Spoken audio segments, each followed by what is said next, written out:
कुछ ऐसे अमेजिंग इंसान जिन्होंने मुश्किलों के पहाड़ से लड़कर खुद को साबित किया। Number 4, athlete born without legs. Jennifer Breakker नाम की इस लड़की का बचपन से ही सपना था कि वो बड़ी होकर जिम्नास्ट बने, लेकिन दुख की बात ये थी कि जन्म से ही उनके दोनों पैर नहीं थे। इस वजह से उसके पेरेंट्स ने भी उसे अनाथालय में छोड़ दिया। अनाथालय से उसे गेराल्ड और शेनोन ब्रिकर ने गोद ले लिया। जेनिफर इस परिवार के 3 लड़कों के साथ बड़ी हुई और उन्हें ये सिखाया गया कि असंभव कोई शब्द ही नहीं। इसी दौरान जेनिफर ने टेलीविजन पर ओलंपिक गेम्स को देखना शुरू किया, जिसमें अमेरिकी जिम्नास्टिक्स टीम उन्हें बहुत पसंद थी। इसके साथ ही वर्ष 1996 की स्वर्ण पदक विजेता डोमिनिक मोचियानो उनकी आदर्श थी।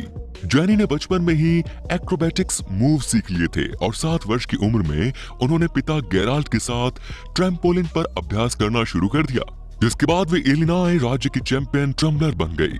जेनिफर बच्चों के साथ बेसबॉल, बास्केटबॉल और जिम्नास्टिक्स में भी हिस्सा लेती थी। 16 वर्ष की उम्र में उनके मन में एक सवाल आया कि उसके असली माता पिता कौन है।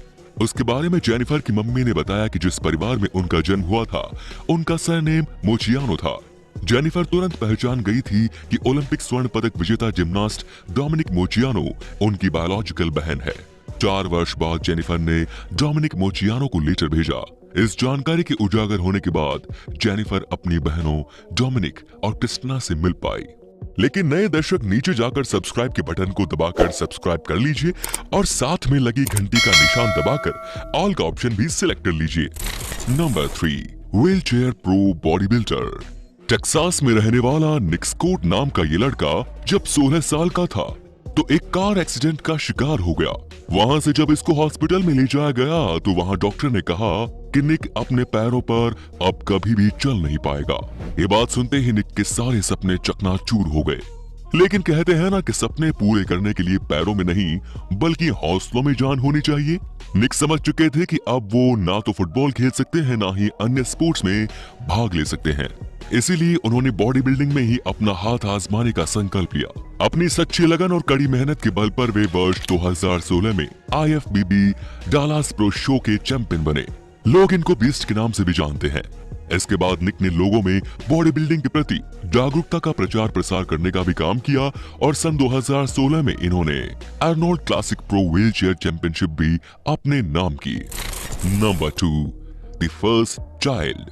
कहते हैं शादी के बाद हर महिला की यही ख्वाहिश होती है कि वो मां बने, यानी कि वो मातृत्व सुख का एहसास महसूस करे। लुइस वार्नर नाम की इस महिला की भी ये इच्छा थी, लेकिन ये लगभग असंभव सा प्रतीत हो रहा था क्योंकि इनकी शादी को पूरे 20 साल हो चुके थे और अब तक 18 बार गर्भधारण करने के बाद तक बच्चा हर बार पेट में ही मिसकैरेज हो जाता था। कई जांच के बाद डॉक्टर ने बताया कि लुइस वार्नर एक दुर्लभ बीमारी से पीड़ित है। इस बीमारी में शरीर की कोशिकाएं ही भ्रूण पर हमला करके उसको नष्ट कर देती हैं। हालांकि डॉक्टर ने ये भी बताया कि इस बीमारी का कुछ हद तक इलाज संभव है और संभावना है कि लुइस ब्राउन फिर से मां बन सके। और इस उम्मीद में ही लुइस और उसके हस्बैंड एक बार फिर चांस लेने के लिए तैयार हो गए और इलाज होने के पूरे 37 सप्ताह यानी कि 9 महीने के गर्भ धारण के बाद लुइस ने विलियम नाम के एक स्वस्थ लड़के को जन्म दिया। आखिरकार 48 साल की उम्र में लुइस को मां बनने का सुख प्राप्त हुआ और आप समझ ही सकते हैं कि इतने समय बाद मां बनने की उनकी खुशी को शब्दों में बयां नहीं किया जा सकता। Number 1, malathion Isabel business. Indonesia की 2 बहनें मालती विजनेस और इज़ाबेल विजनेस ने बाली द्वीप को प्लास्टिक कचरे से मुक्त करने की जिम्मेदारी सन 2013 में अपने हाथों में ली।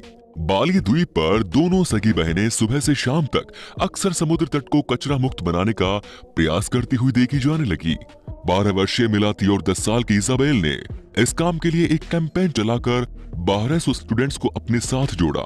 ये दोनों बहनें टेड टॉक का भी हिस्सा बन चुकी हैं और इनको इस काम के लिए BAMBI अवार्ड से भी नवाजा गया है।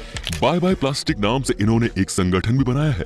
भूख हड़ताल करके इन्होंने गवर्नर से भी ये डिमांड की कि बाली द्वीप को प्लास्टिक मुक्त किया जाए। तो दोस्तों, ये थे कुछ अमेजिंग इंसान। अब आप हमें कमेंट में बताइए कि आपको कौन सा इंसान सबसे ज्यादा प्रभावशाली लगा।